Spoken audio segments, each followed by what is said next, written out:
I have been called to treat each one with dignity and worth, working for justice, seeking peace, and cultivating care, offering hope to those whose lives are laden with despair. When I can ease another's pain, I know I'll do my part. When I can bring another joy, I'll open up my heart. When I have more than someone else, I'll share the things I can. When I am tempted to be cruel, I'll strive to understand. Who is my neighbor? Earth itself and all the beings there. Flora and fauna, fish and fowl, the trees that grace the air. River and prairie, sea and sky, I honor and respect. These are my neighbors, these I vow to cherish and protect. Oh, may we build a world where all have everything they need. May we be free from hate and fear, from violence and from greed. May our lives be tributes to compassion, love, and trust, till we are kin to all the world, and all are kin to us.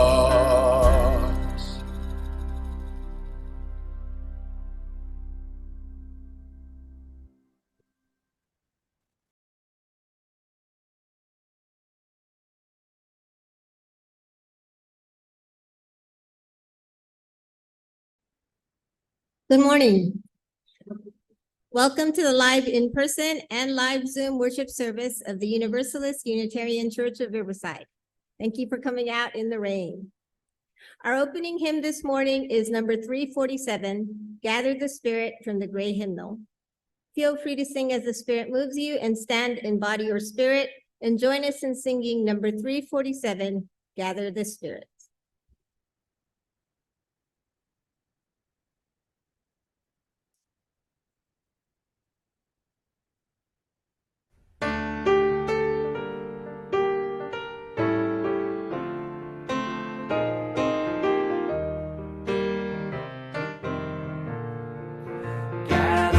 Spirit, harvest the power.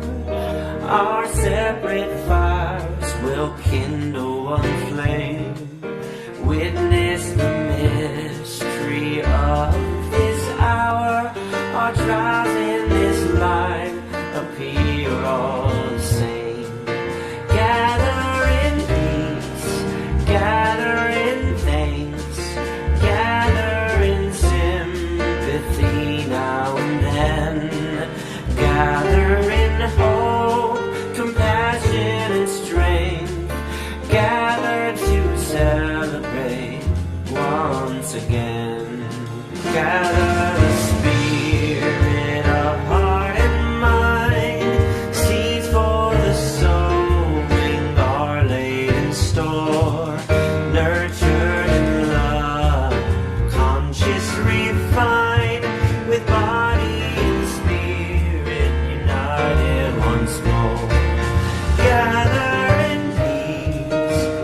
Thank you for joining us here in person, and thank you for joining us remotely by Zoom, where we will continue live streaming and posting these services on our YouTube channel for all of our virtual attendees. I'm Grace Preuss, a member of the Worship Committee, and I will be your worship associate today. Other members of the Worship Committee you will hear from include Alec Peck, our music coordinator, who will be speaking today, Adam Wedeking, who monitors our visual and online connections, and Lee Greer, who is in charge of our sound system today. We welcome you to join us this morning with an open mind and an open heart, and with muted electronic devices, please. We are gathered here this morning as a beloved community to seek and to share comfort for the hurts that afflict our society. We are called to desire more love, more justice, and life more abundant. We are called to truth, to mercy, and to courage. Let us answer the call with the yes of our lives. Thank you again for joining us today. Before we move into the service, there are a few announcements we'd like to share. We will mention several websites, email addresses, and phone numbers. At the end of the service, we will leave up a slide with all of this information, and it is also available on our website.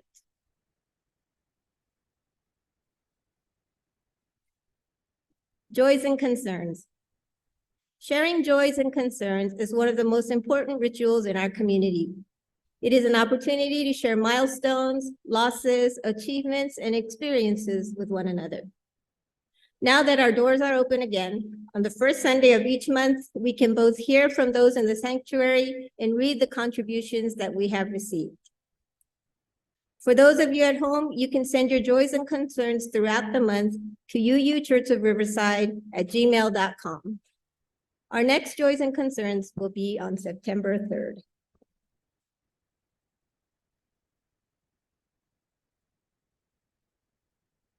Service time change. Sunday services will return to 10 a.m. in September. Our summer hours are over this month.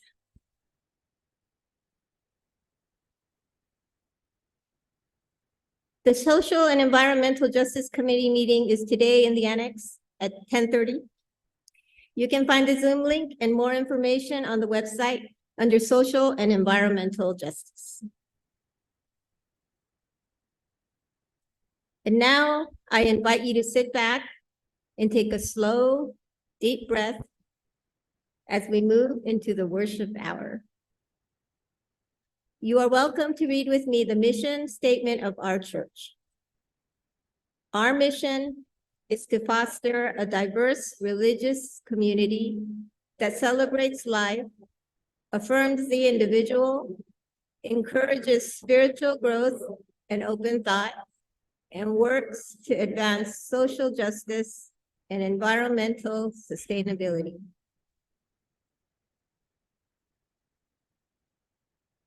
Our speaker today is UUCR member Alec Peck. Alec Peck has been a practicing UU for 25 years, raised in a UU church chosen by his father, who was raised Quaker, and his mother, who was raised Jewish, although both are humanists in practice. Alec studied natural science at Creighton University, a Jesuit institution, and now is completing his PhD at UC Riverside while serving as chair of the worship committee and apparently the secretary of the board of trustees here at UUCR.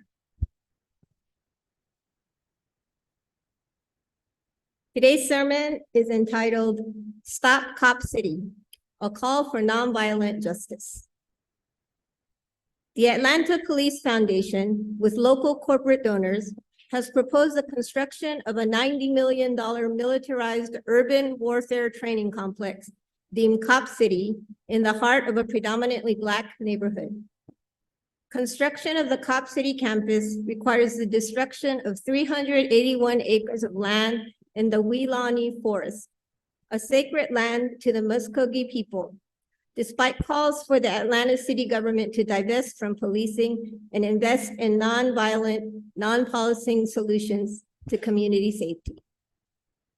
Our UU living tradition calls us to promote a peaceful and just world, the interdependent web of existence, and a beloved community.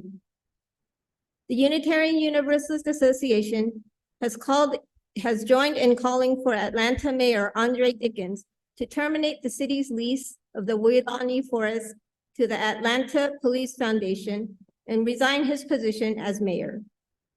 As UUs, we recognize the momentum of collective action to demand social change, and we call upon the UUA and its member congregations to stop Cop City.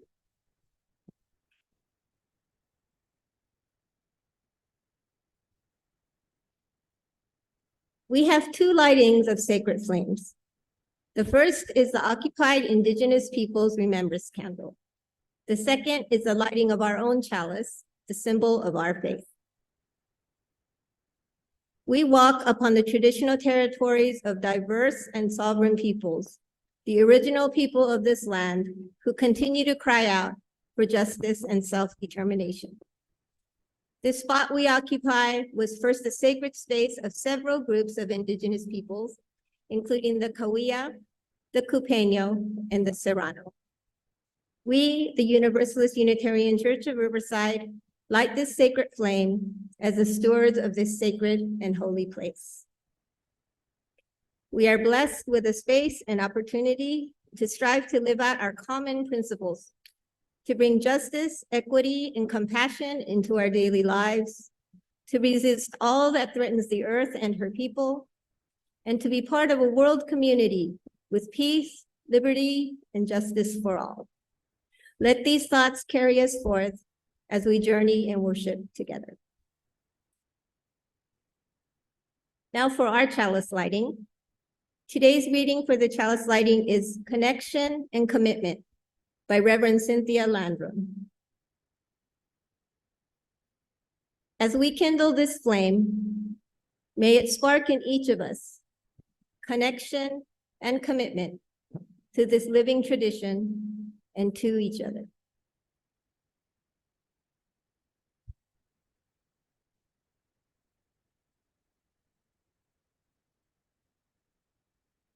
Thank you, Bill.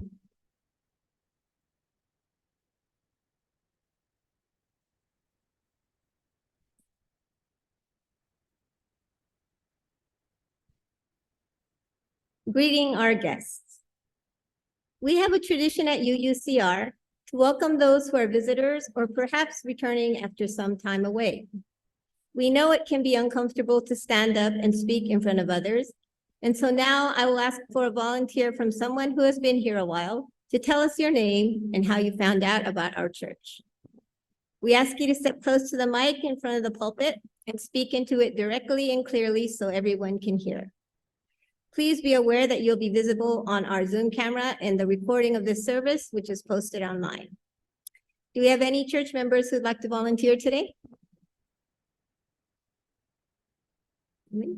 Tinka?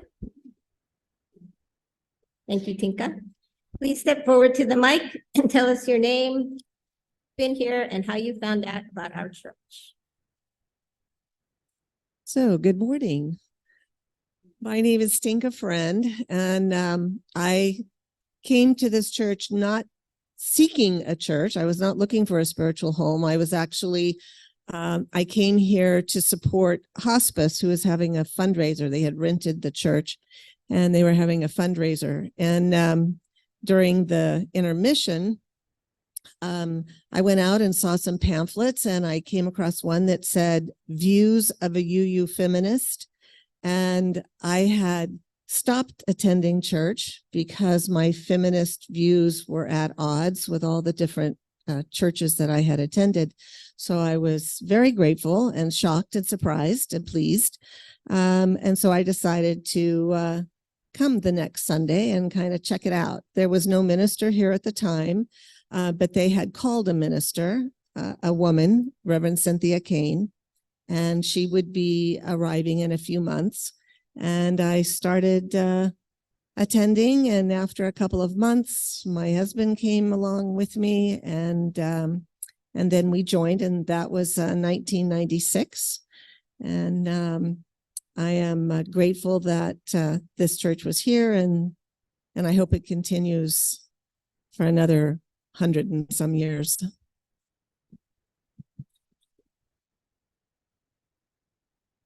The rest is history. Okay, thank you. And that's how it's done. If you are new here, a visitor, or an old friend, please raise your hand to stand up and come to the mic in front of the pulpit. Do we have anyone here today? Okay. If there is someone online who would like to introduce themselves, please raise your hand and we will call on you by Zoom. Please let us know who you are, where you are from, and how you found out about us. For any other new guests, please join us for socializing and coffee hour after the service. We'd love to chat with you out in the parish hall, where you can also find our visitors book. Please leave your name before you leave so that we know you are here, and leave your contact information if you want to know about upcoming events. For those online, the best way to get added to the mailing list is to email the church office at admin@uuchurchofriverside.org. Tinka, you have something for us?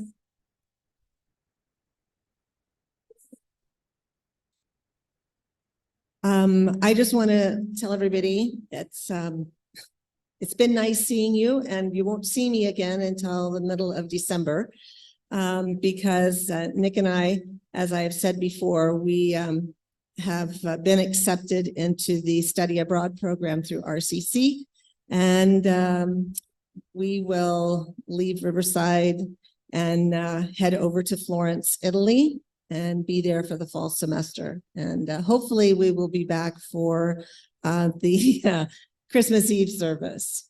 So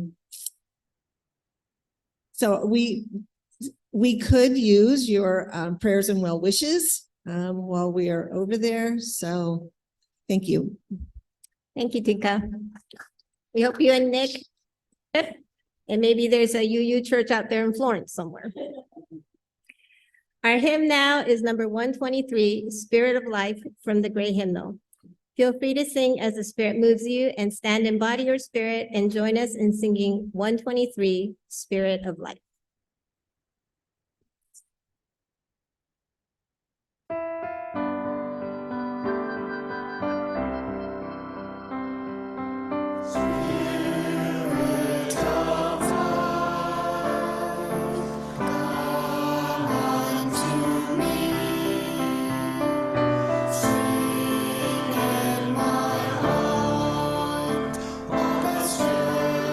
Of compassion.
Sharing our stewardship.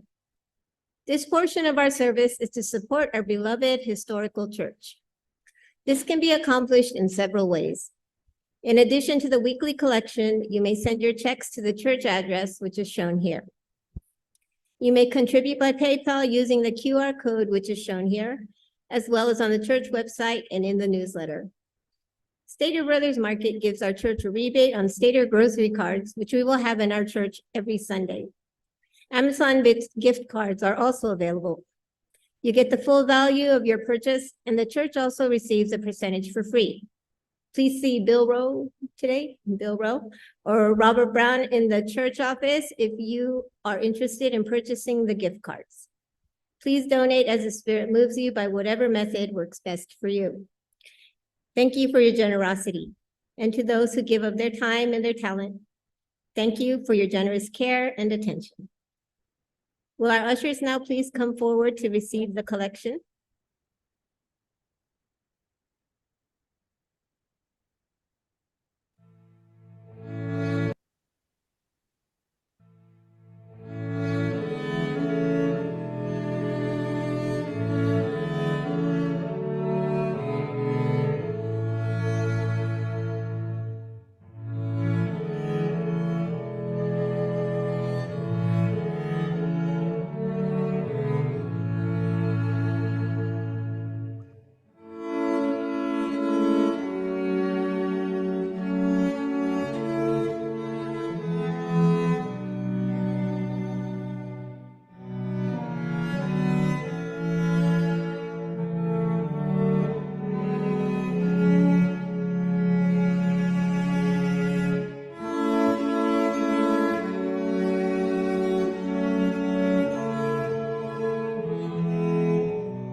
Our next hymn is number 402, From You I Receive, from the Great Hymnal. Feel free to sing as the Spirit moves you and stand in body or spirit, and join us in singing number 402, From You I Receive.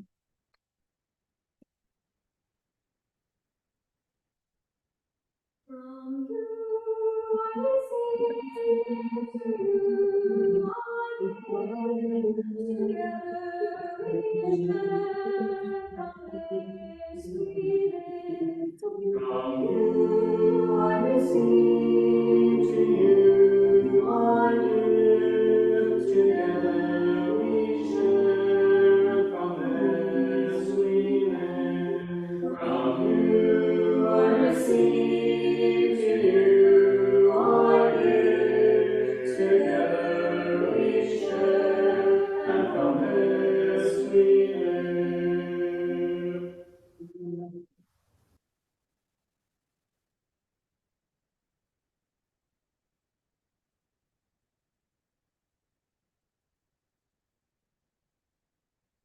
Our meditation today are words by Martin Luther King Jr.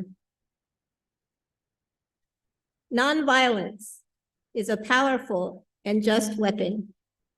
Indeed, it is a weapon unique in history, which cuts without wounding and ennobles the man who wields it. Resistance and nonviolence in themselves are not good. There is another element that must be present in our struggle that then makes our resistance and nonviolence truly meaningful.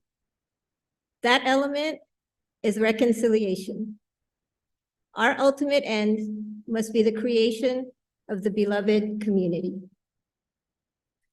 Now let us pause for a moment of silence and reflection.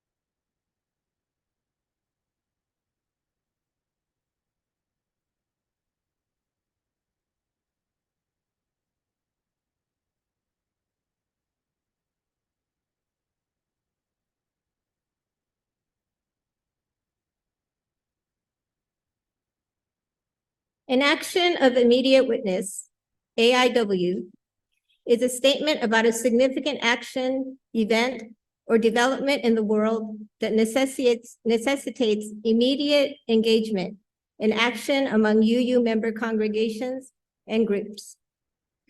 At this year's UUA General Assembly held on June 21st through June 25th in Pittsburgh, Pennsylvania, the following issues were elected as the 2023-2024 actions for immediate witness.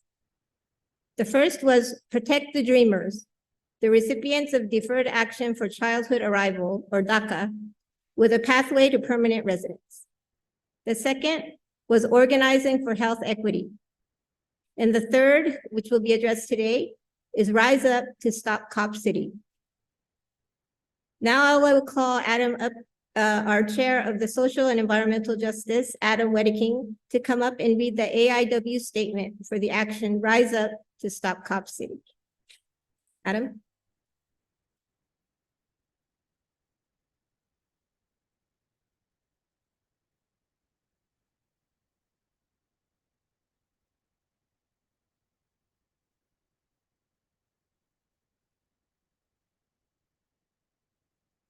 Whereas, consistent with Unitarian Universalism's living tradition, our sixth principle on a peaceful and just world, our seventh principle on the interdependent web of existence, and the eighth principle on accountability dismantling racism, we affirm that the proliferation of policing at the expense of Black communities and the earth is a threat to safety, sustainability, and beloved community everywhere.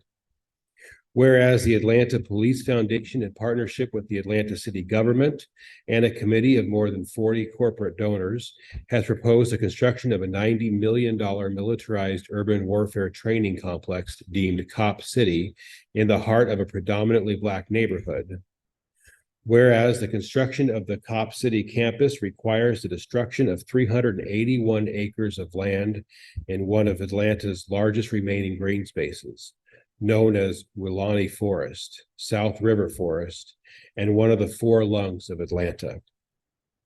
Whereas the Welaunee Forest is sacred land to the Muskogee people, who the U.S. government forcibly from their ancestral homelands in what is referred today as the city of Atlanta in the 1820s and the 1830s, and its further destruction continues the U.S. government's centuries of violence and land dispossession against indigenous nations and people. Whereas organizers who mobilized against police violence and the police murder of Rashad Brooks during the summer of 2020 uprisings called for the Atlanta city government to divest from policing, invest in non-policing solutions to community safety, and give control over public safety resources to community members rather than government officials. Whereas members of the Atlanta Police Department, Georgia State Police, and the Georgia Bureau of Investigations have already deployed violence in their continued efforts to build Cop City complex and proven that their efforts do not increase community safety, including the murder of indigenous non-binary forest defender Manuel Manny Tortuga Turan, who was shot at least 57 times while sitting cross-legged with their hands raised, and the arrest and domestic terrorism charges against at least 45 activists between January and June of 2023. Whereas pressure from Stop Cop City organizers and activists over the past 2 years has already resulted in the public divestment of individuals and corporations from the construction of Cop City, and continuation of these efforts is likely to lead to further divestment. Whereas the Unitarian Universalist Association, the Unitarian Universalist Mass Action, and the Unitarian Universalist Service Committee have already joined more than 50 local, state, and national organizations in calling for Atlanta Mayor Andre Dickens to terminate the city's lease of the Welaunee Forest to the Atlanta Police Foundation and resign his position as mayor. Therefore, be it resolved, as Unitarian Universalists, we recognize the moment of collective action to demand social change, and we call upon the UUA and its member congregations to stop Cop City. Therefore, we will take action through self-organized phone zaps, mass email campaigns, personal and institutional divestment from banks funding Cop City construction, and other solidarity actions against investors, funders, and other corporate partners across the U.S. and Canada. Therefore, we will support those engaged in direct action to stop Cop City with spiritual and material resources, writing letters to incarcerated activists, calling for their immediate release from jail, demanding that all charges against them be dropped, and providing spiritual care for protesters and survivors of police violence. Therefore, we will continue and expand local, state, and engagement through UU organizations to deepen our theological grounding in issues of environmental justice and policing and prison abolition. Thank you.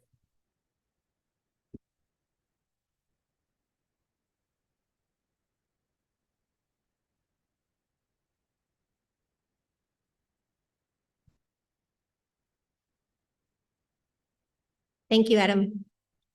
Now I would like to introduce Alec Peck, who will be speaking to us on Stop Cop City, a call for nonviolent justice. Alec?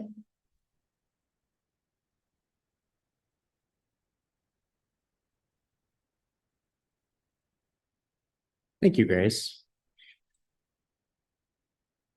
Originally, I was planning on keeping this short because of the summer heat, but I guess now I'll say it's because of the impending hurricane. So I suppose that's not a bad reason.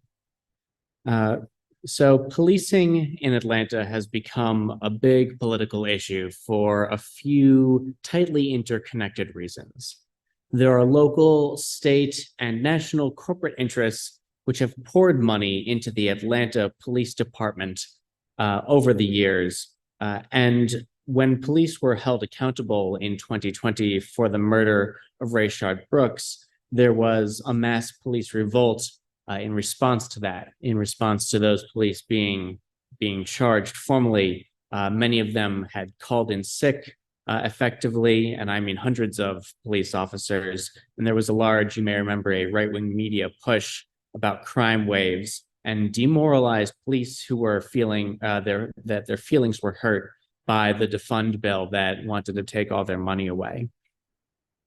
And of course, there has been a history of gentrification, which has led to the Northeast rich white area called Buckhead, which a few years ago even attempted to secede, or I suppose technically de-annex from the city. Major tech corporations, I'm talking like Apple and Honeywell, have been moving into Atlanta. It's being called one of the best places to live for big businesses, while at the same time making it one of the most difficult places to live for its residents. In 2022, Atlanta was named by Money as the best place to live and identified by Realtor magazine as the top real estate market in the country, while in the same year, Atlanta was proclaimed as the most unequal city in the country in terms of living conditions and disparate conditions between the rich and the poor. And related, Atlanta is the most surveilled city in the US. We saw moral panic over water boys, that is to say, Black children who were selling bottles of water on corners, devastating truly, and other dubious threats to society, which led to the initial proposal for a Buckhead security plan, which over the years has morphed by the support of the Atlanta Police Foundation into what we now know as Cop City. As Adam alluded to, it's called one of the four lungs of the city, and it's used as an open access area to nature from the city, and it's part of an ongoing pattern of taking public land, using taxpayer money to cover the costs, to then yield private profits. And no one really wants Cop City built, it seems. And yet, why is this happening? At least from the perspective of certain people in control of Atlanta, there are a few intersecting crises which Cop City addresses in three different ways. After all, we can't be completely blind to the reasons why this is happening in the first place. They claim that first, that there's an instability that can be fixed, and by crisis, by the way, What I mean in this case is an instability that can be fixed only through radical measures, which includes developing new relationships or new renovated institutions out of which already exist. They wish to see a material investment in police capacity on the heels of the uprisings that we saw in 2020 in response to that police accountability to prevent other oppositions to potential police brutality. They also want to see an image of Atlanta signaling to corporations and profit motives that those that can be attracted by the influx of tech and high-paying jobs, that Atlanta should be a stable and secure city which will protect their interests. And of course, they want to refashion publicly owned land into a disinvested, which was a disinvested area, into something new that opens up new opportunities for development. Doesn't that sound nice? And as I've already alluded to, this really all ties back to the unrest that we saw in 2020. But the response, the Black Lives Matter response from George, that was in retaliation to the police murders of George Floyd, Breonna Taylor, and then later Rayshard Brooks, ultimately culminated with that taking place in Atlanta itself, with the Rayshard Brooks bill calling to withhold 50% of the Atlanta Police Department's budget until they can reimagine public safety. Surely there's some kind of middle ground before you need to shoot an unarmed sleeping man in his car. But policing now is about 1/3 of Atlanta's total annual budget. Can you believe that 1/3 of the entire city's budget is for policing? And that money isn't being used to make people feel safer. It's being used to militarize the police. There's a quote from one of my favorite TV shows, Battlestar Galactica, spoken by Commander Adam. And he says this in just the second episode of the series, which, by the way, aired 18 years ago. He said, "There's a reason you separate the military and the police. One fights the enemies of the state. The other serves to protect the people.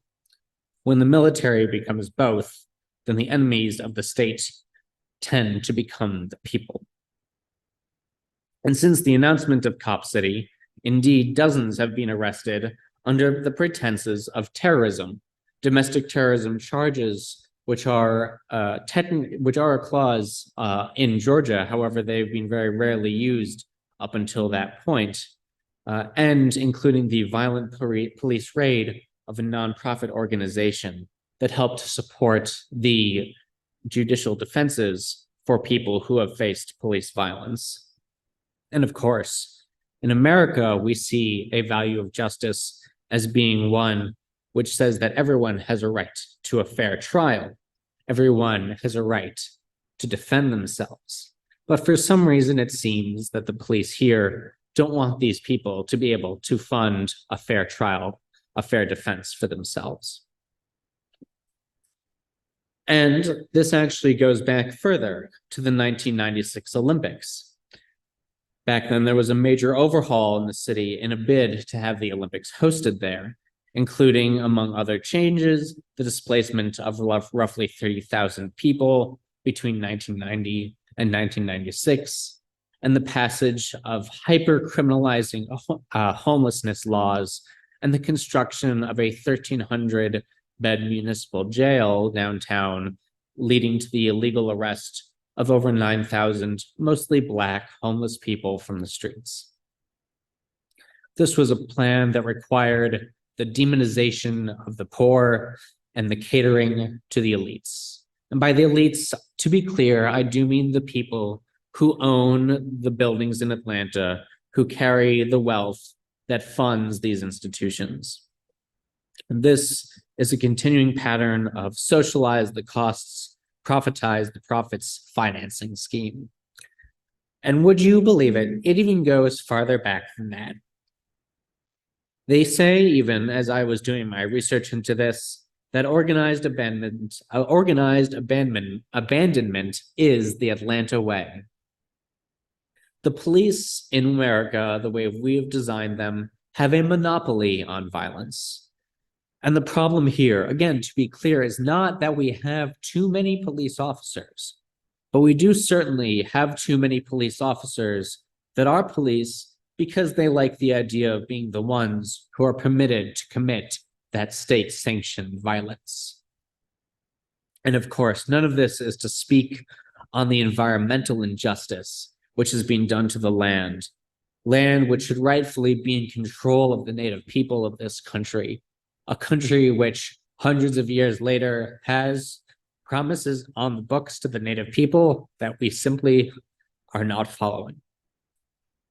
And this is just a small ecosystem of a much bigger picture. The fact that this is an intersection of police brutality, of racism, environmental injustice, this is not a coincidence. This is simply the lowest hanging fruit, where it is easiest for injustice to strike. But make no mistake, it happens everywhere else too. Anywhere where there's an opportunity for injustice to creep in, it will. And simply because it is not yet knocking on your door does not mean that they are not around the corner. And Cop City is part of an historic and ongoing pattern of governments at home and abroad expanding police and jail infrastructures and honing urban repression tactics in response to and in preparation for an uprising and a threat which they will categorize as terrorism. However, this is a call to action.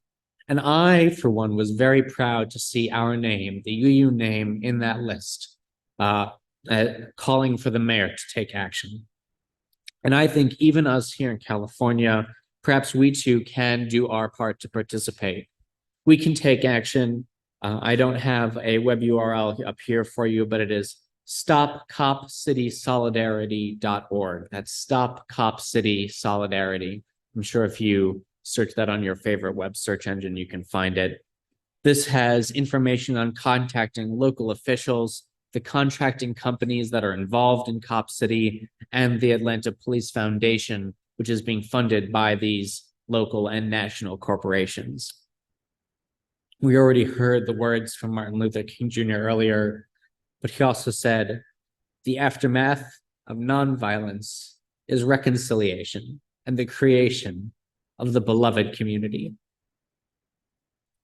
Because violence cannot drive out violence. Only love can do that. Thank you for your time and attention, and let us take action on this important topic.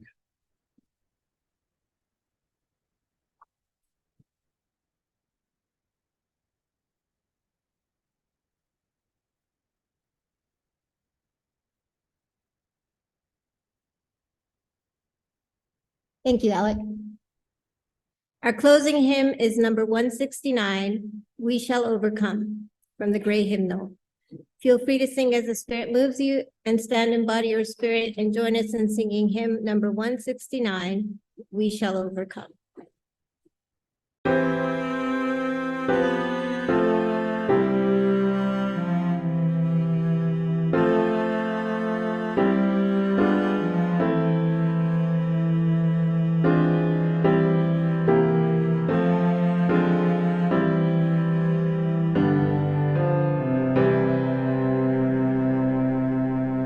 We shall overcome. We shall overcome.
Our benediction is by Mark Bellatini. Pray peace for all peoples in this world, beginning with yourselves.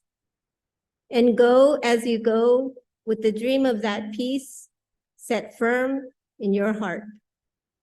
Namaste, amen, and blessed be.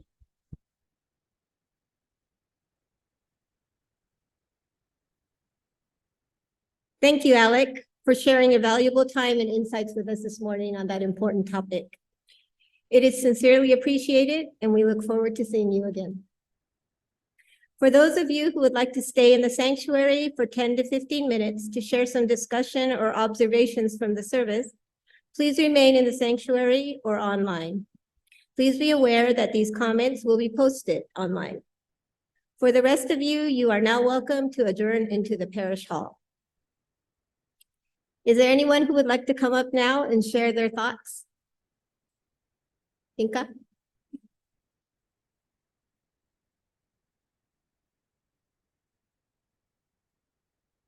This topic for me is very emotional. It is an emotional topic for me on multiple levels. On the environmental level, not just environmental in the sense of the trees themselves or this wonderful green space for people to enjoy, but as was commented, it being the lungs of this area. And Atlanta has seen a huge amount of growth in the sense of businesses going there. CNN is headquartered there. There's just so much businesses. And each time that comes and the growth happens, then of course, green spaces get pushed further and further and further away. And so it's very emotional to me thinking about the people who live there and how the detriment that this will have on for their health. And also in terms of the injustice that happens with and how policing occurs when it's in an environment that is predominantly people of minorities. And that creates a very emotional reaction to me, for me as well. And I just hope that we can affect that if we come together with other organizations, other faith communities, other environmental communities, other peaceful organizations, that maybe something can be done. I will tell you though that in my heart, I don't have a great deal of hope with that. But that doesn't mean that we shouldn't try, that we should follow our conscience, and we should, as people of faith, try to reach out and do what is right, both for this planet that we live on, and also for me, I would say, as Jesus said, for the least of these. And for the least of these often are the minorities and people in low income situations. So I hope we do something, and I hope we are successful, because I think this is an egregious thing.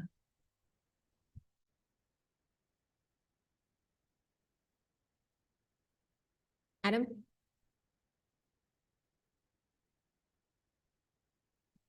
Yeah, I just got a comment. If you are interested in what is going on with the campaign, Side with Love, a UU organization, has been working very closely with folks in Atlanta on this, and there is some good news of what's going on with the campaign we've been working on.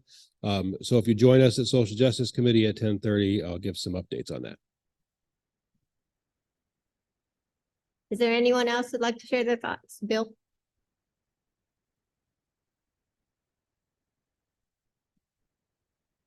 When dealing with this problem, one of the things we might have to take a closer look at as far as how we speak, because of the problems that we had during January 6th, there were many people who were calling names back and forth. Yeah, you don't like the cops very much at all, do you? You say you do, but you don't. Therefore, that puts pressure on the other side that's pointing the finger to do a better job. And they've put a lot of light on that struggle that happened on January 6th on the Capitol, and what happened to those guys who were beaten, pummeled, sprayed, and just generally rib broke, those being the cops. There is going to be a tendency to want to treat cops very well, because sort of to make up for the fact that says when somebody drew a hard line, they decided to roll over the top of the cops because they were basically reaching for the power to conquer and rule the country. So because of that, the cops are going to be very sympathetic figures. And when we protest an action like this, and there are plenty of places in this country where a cop's foot is basically an iron boot on the back of your neck.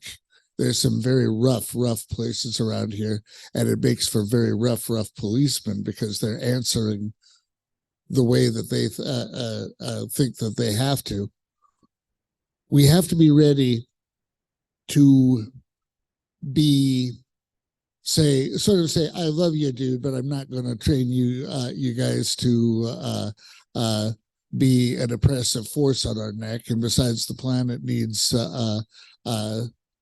its lungs, and we're not going to keep giving them up in a case like this. I'm just saying that we have to be able to be polite and not let them play the "but don't you love us" card. We have to be able to answer that one. Would like to comment, Adam? Okay. Walt, one more comment from Walt.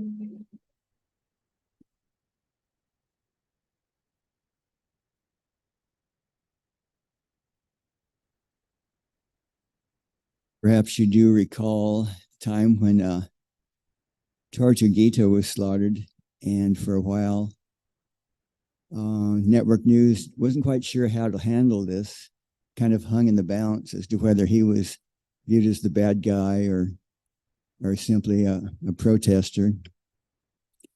Luckily, it swung against those who wanted to smear him and the defenders.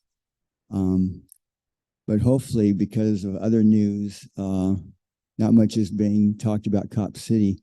I was wondering if we could ask Alec if he knows some of the latest things about it. And I'll also, if I can hear cops, the address, Stop Cop City one more time, then I'll send some money there. Thank you. We'll close this service. Oh, we have one more. Hey, Nick.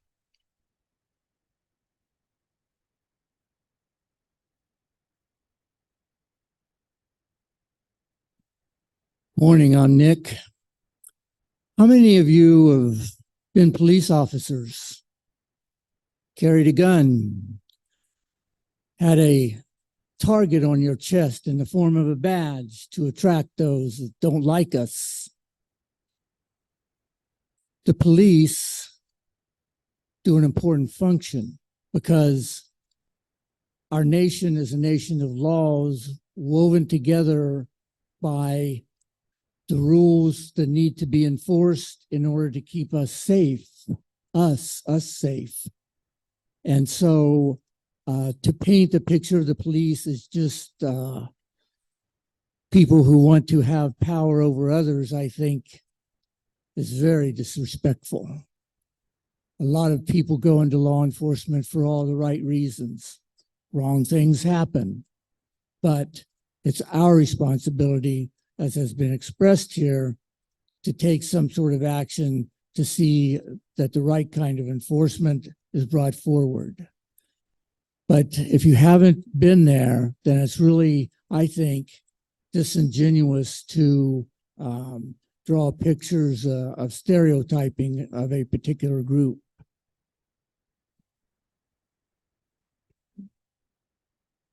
Thank you, Nick. Is there anyone else? No? So this will be our last comment.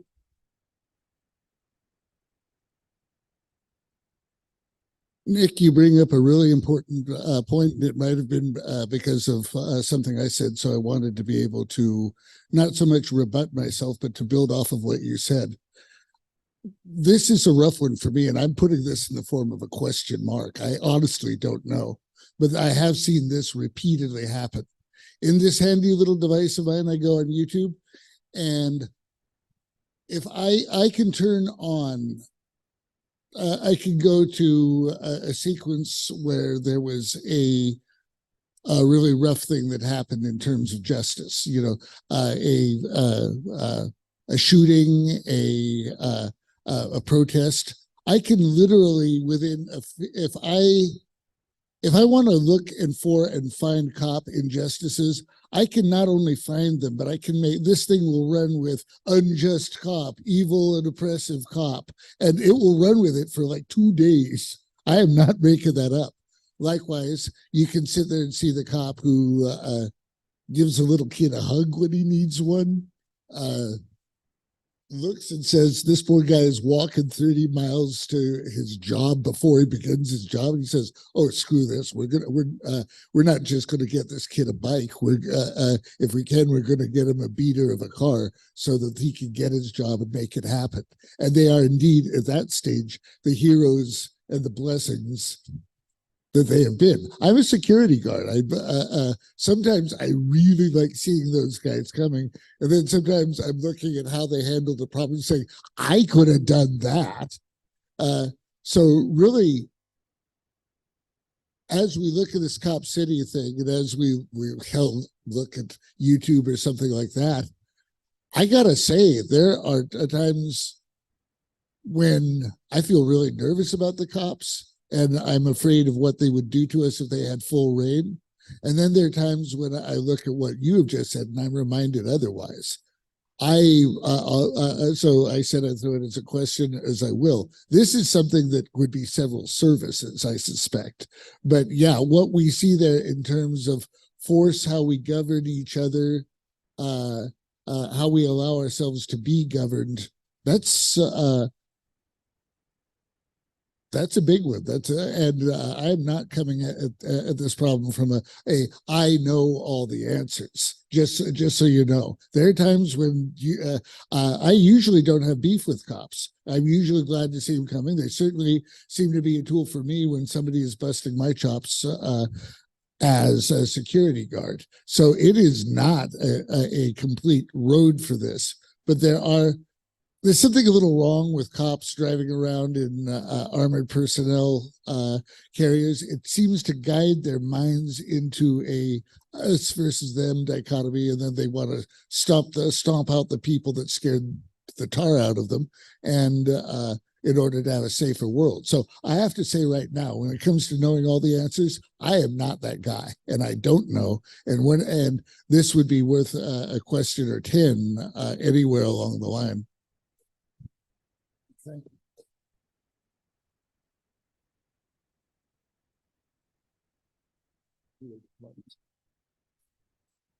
Thank you so much. I really appreciated hearing the breadth of perspectives on this issue. I think for us as Americans in our society, it's really important to do that.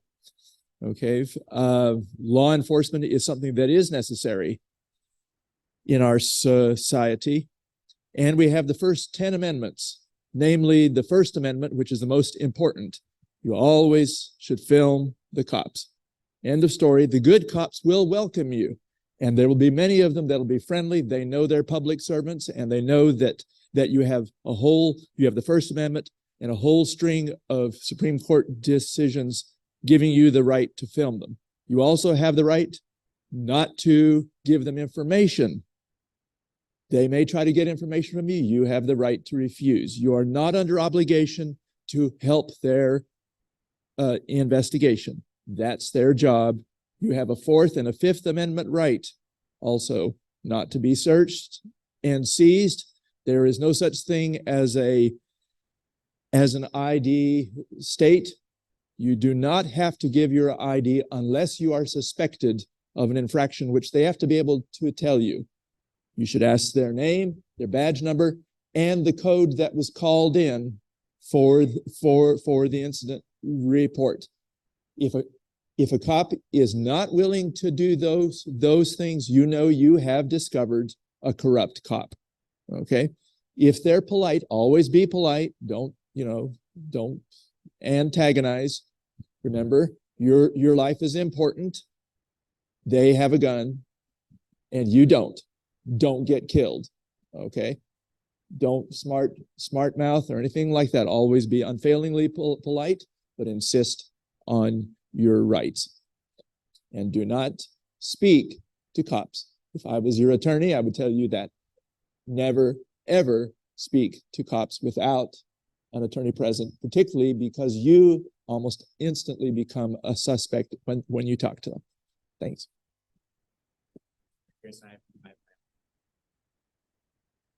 All right. Maybe I'll finish us off.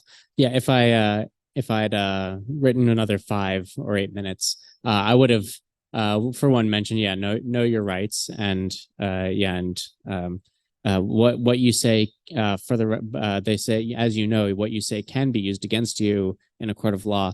What they don't mention is that it cannot be used for your defense in a court of law.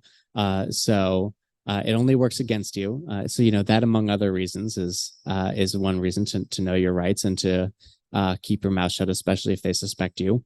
It's shockingly easy to get in jail for something you didn't do. But other than that, if I had a bit more time, I would have also mentioned the alternatives, because I do think that safe community enforcing and safe policing is possible. And so I've seen there have been proposals in the past, and there are alternatives that are not necessarily going the route of totally privatized security teams, which can in some cases effectively end up as miniature thugs, teams of thugs to doing whatever the highest bidder asks them to do. And I think there are alternatives that get outside of, it all comes back to a strong profit motive in both of those cases. And I think there are alternatives that allow us to have community enforcement that doesn't incentivize the kinds of people who want to take advantage of that explicitly. I've even had good experiences myself. Can you believe it? I've had good experiences with police enforcement officers, including when I was in an undergrad and dumb in college, and I was going around the biggest part of the year with a joint in my mouth, and the local sheriff, this was a town of 9,000 people, just said, you're not allowed to smoke that, took it out of my mouth, and that was the end of that. And I didn't get it back, of course. But so I think there are ways, and so it is partially a culture issue. So I think there are alternatives, but it's a large and complicated system. Okay, thank you all for your comments. We'll close this service by saying crossing the line is possible from both sides of that line. Thank you for joining us.